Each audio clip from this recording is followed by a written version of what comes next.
Mon livre, mon troisième livre. Le premier, c'était Contingence sine qua non, des nouvelles, 200 pages aux éditions Baudelaire. On peut encore les trouver sur Amazon d'occasion de 2 à 22 €. Le deuxième, ce sont des poèmes, Les Malheurs de Sophocle aux éditions du Panthéon, qui sont en contrat jusqu'en 2026. Des poèmes intensément modernes et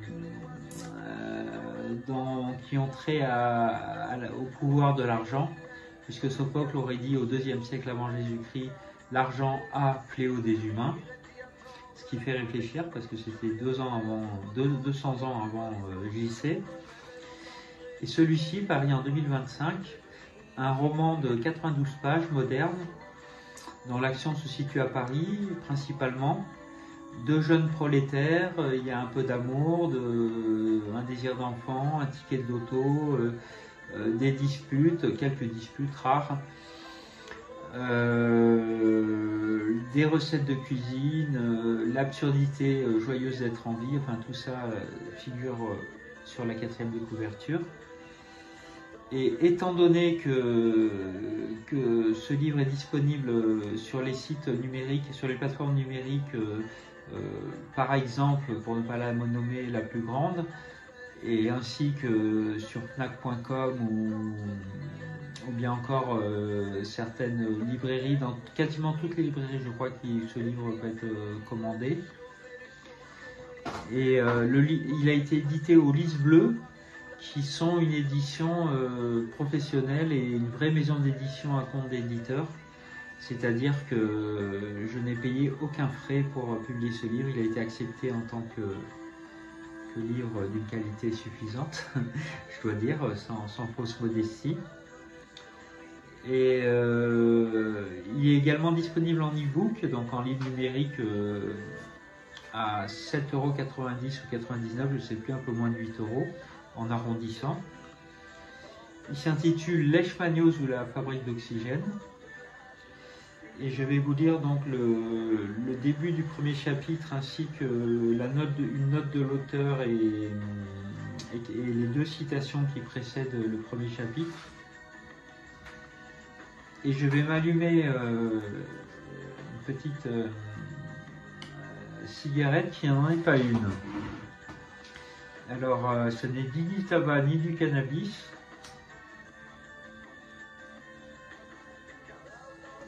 Ni même cet horrible shit dont on ne sait même pas ce qu'il y a dedans. Mais ce sont des plantes qui sont très agréables à fumer le soir. Elles peuvent également être consommées en décoction de tisane. J'ai trouvé ça miraculeusement. Enfin, j'ai été aidé par beaucoup de gens parce que personne ne s'est créé lui-même, je pense, à partir de rien, ex nihilo. Et je ne vous dirai pas de quelle plante il s'agit, mais soyez curieux, rendez-vous en herboristerie, posez des questions, et vous verrez ça, comment arrêter de fumer tout en trouvant une alternative sympa et qui vous fait passer des bonnes nuits. Nos belles différences, j'y apprendre à me taire, et tes larmes de retenir dans cet autre Finistère. Bon, je me lance dans la lecture. Note de l'auteur. Les leishmanios sont des maladies parasitaires provoquant des affections cutanées ou viscérales très invalidantes, voire mortelles si elles ne sont pas traitées. Elles sont dues à différents parasites du genre Leishmania, transmises par la piqûre d'insectes communément appelée phlebotomes. Rien à voir avec ce livre. Citation. Poco importa el país donde nacimos, lo importante son los ideales por los que luchamos. Traduction. Peu importe le pays où nous sommes nés, l'important ce sont les idéaux pour lesquels nous luttons. De Camille Borzès, 1775-1832. Ne dites pas trop de mal, l'on pourrait vous croire. Amélie Nothomb. Chapitre 1. De belles personnes. J'ai toujours voulu lécher. J'aimais lécher les bols d'un bol de chocolat chaud. J'aimais me lécher les babines à l'odeur d'un bon repas. J'aimais lécher les sorbets citron en été à la Baule.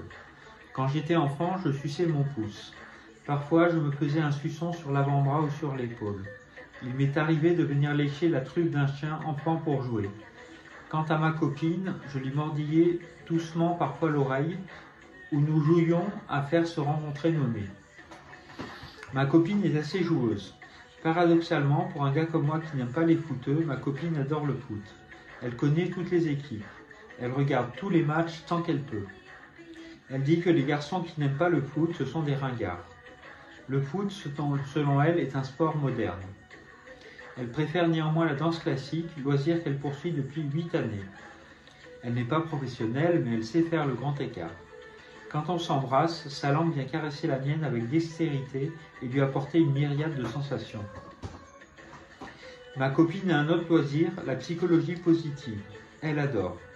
Elle dit que de toute façon, si on ne positive pas dans la vie, on stagne. Pour avancer, il faut se motiver. C'est pour cela qu'elle prend ses cours de danse 2 fois par semaine. Et qu'elle est bien à l'heure quand elle reprend son boulot d'infirmière à l'hôpital Sainte-Anne. Et oui, ma copine est infirmière psy. Je n'ai pas lu beaucoup de livres. J'ai peiné à terminer le roman Le Rouge et le Noir de Stendhal, ne comprenant pas le déboire du héros Julien Sorel, ses déceptions amoureuses avec Madame de Rênal, puis avec Mathilde de la Mole. J'ai lu un putain de bouquin de ce fameux écrivain, le maître du suspense et de l'angoisse. J'ai nommé Stephen King. Son livre, c'était Charlie. Dire qu'en 2015, le journal Charlie a été victime d'un crime odieux et que l'héroïne de ce roman est une petite fille innocente, précisément nommée Charlie, ça fait réfléchir. Ma copine a lu l'intégrale de Hegel et tout Proust. C'est dire si elle est calée. La louve lève ses louveteaux lorsqu'elle leur donne la tétée. Ma copine ne m'a jamais donné la tétée, mais nous avons fait des choses intéressantes. Dire que l'on s'intéressait à tout serait exagéré. On s'intéressait à beaucoup de choses. On aimait la vie, on était passionnés, on était jeunes et plein d'idéaux. C'est comme ça la jeunesse, c'est comme ça. Ça ne peut pas changer. Il n'y a rien à y faire. Quelque part, c'était écrit ou dit quelque part. C'est le destin. Ceci est été et donc sera. Les chiens ne font pas des chats. La nuit, tous les chats sont gris ou angora. Tout ce qui devient tout ce qui est devient et deviendra autre chose. Les filles ont plus d'amour que les garçons. L'univers est très ancien et on ne chasse ces démons qu'à coups de pompe. Les crucifix, c'est bien utile, surtout les crucifix en métal à planter dans le cœur d'un démon. Si Maëlle, ouvrez la parenthèse, c'est le nom de ma copine, s'embêtait ce jour-là, c'est parce qu'elle ne savait pas quoi faire.